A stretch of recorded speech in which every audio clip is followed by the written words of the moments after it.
कैसे हैं आप लोग। उम्मीद करता हूं कि ठीक होंगे। आज हम जानेंगे 13 जून 2025 के मुताबिक गोल्ड अप जाएगा डाउन जाएगा और कल का सिग्नल कैसा रहा। उसके साथ साथ मेरे चैनल को जरूर सब्सक्राइब कर लें ताकि हर आने वाली वीडियोस पहुंचती रहे। मैं हमेशा कहता हूं पहले काम को सीखो, समझो, उसके बाद करो। बिना सीखे अगर करेंगे तो जहाज भी गिराएंगे और उस तरीके से नुकसान खाएंगे। तो चलिए स्टार्ट करते हैं। स्टार्ट करने से पहले बता दूं कि जो भी हम लोग एजुकेशन या जो भी चीज़ें दे रहे हैं सिर्फ और सिर्फ एजुकेशन के बिहाफ पर हम लोग बताते हैं ताकि आप लोग सीखें, समझें, उसको डेमो पे करें, प्रैक्टिस करें और उसके बाद आप काम करें। ठीक है, तो बिना सीखे कुछ भी करोगे तो कहीं ना कहीं नुकसान ज़रूर खाओगे। कल के मुताबिक जो मैंने सिग्नल बताया था उसके मुताबिक जो है काफ़ी दोनों सिग्नल्स मेरे हिट हुए थे। उसके साथ साथ फिर मैंने ब्रेकआउट बताया था, तो ब्रेकआउट के बाद भी मैंने सिग्नल दिया था कि अगर ब्रेकआउट के मुताबिक अगर मार्केट जो है 3395 से अप जाती है तो उसका अगला टारगेट होगा 34 तक का टारगेट होगा। तो वो कल भी तमाम टारगेट हिट हो गए। उसके साथ आज के मुताबिक जो मार्केट जो है फी ऑन्स चल रहा है तकरीबन 34 44 या 34 19 तक चल रहा है। ठीक है, तो आज के मुताबिक अगर हम लोग देखते हैं गोल्ड की बुनियाद पर, मैं लंबी क्लास नहीं करूंगा, तो आज की बुनियाद पर अगर हम लोग देखते हैं गोल्ड को, तो आज की बुनियाद पर देखते हैं तो मशरक़ी वस्ता में जो है कशीदगी ज़्यादा चल रही है जिसकी वजह से गोल्ड के अप जाने के चांस ज़्यादा हैं और डॉलर की कमज़ोरी के चांसेस ज़्यादा है।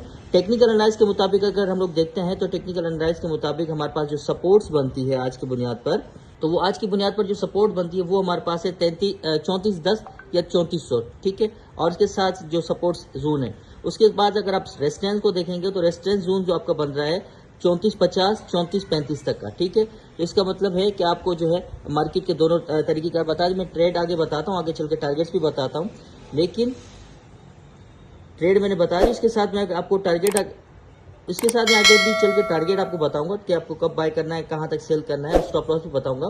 तो आज की बुनियाद पर चलते हैं फॉरेक्स फैक्ट्री की तरफ के न्यूज़ हमारे पास कौन सी है।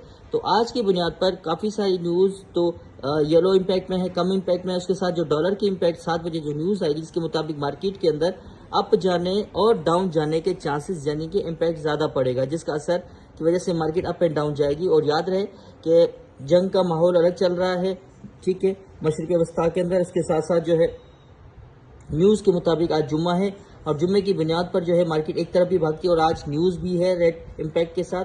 तो आज के मैं टारगेट्स आपको बता दूं, अगर मार्केट 3440 तक पहुंचती है या 3450 तक पहुंचती है तो सेल की शॉर्ट ट्रेड डालें, और अगर आज की बुनियाद पर मार्केट 3400 पे पहुंचती है तो बाय की शॉर्ट ट्रेड डालें। ठीक है, और अगर मैं लॉन्ग ट्रेड की बात करूं तो लॉन्ग ट्रेड के अंदर अहम खुलासा मैं बताता चलूं कि आपको 3400 पे बाय करें।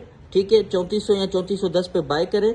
उसके साथ आप अपना टारगेट रखें 3500 का। ठीक है, 3435 या फिर 3500 का टारगेट रखें। स्टॉप लॉस जो रखें 3375 का स्टॉप लॉस रखें।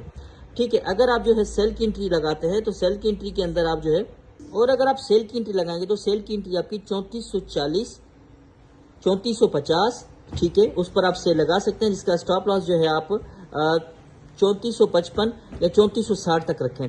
ठीक है, और टारगेट आप रखेंगे 3335 तक और या फिर 3350 तक का। तो उम्मीद है कि यहाँ तक क्लियर हो गया होगा।